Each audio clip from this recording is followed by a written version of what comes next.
О том, где невеста вашего сына, по-прежнему нет вестей. Я сожалею, Джон.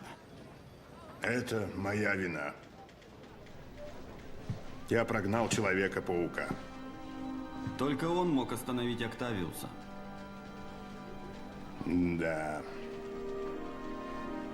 Человек-паук был героем. А я этого не понимал. Он был вор! Украл мой костюм! Ваш дружелюбный Человек-паук! Он угроза для всего города! Я хочу, чтобы этого членистоногого казнили! Повесили на его же паутине! Подать мне Человека-паука! Он вернулся!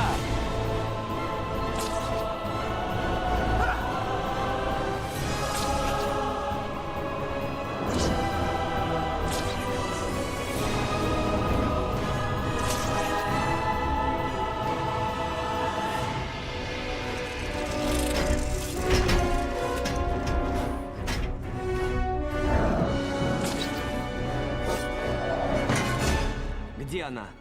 О, с ней все будет хорошо. Иди сюда.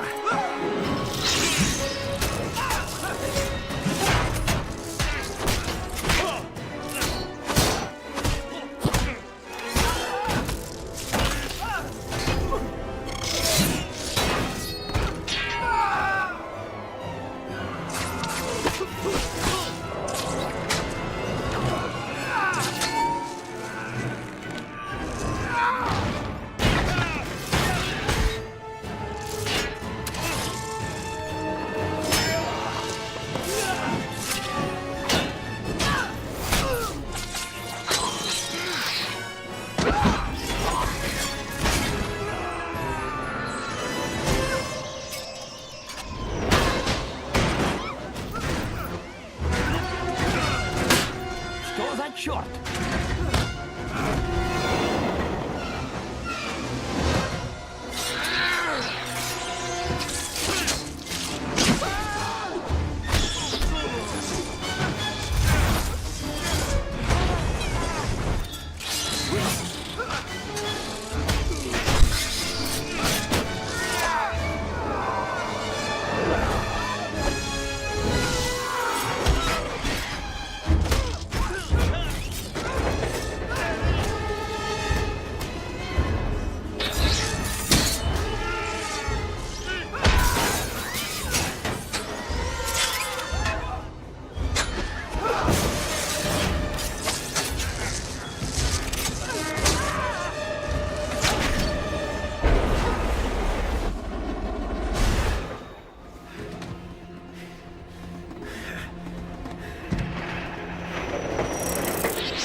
Не упусти поезд.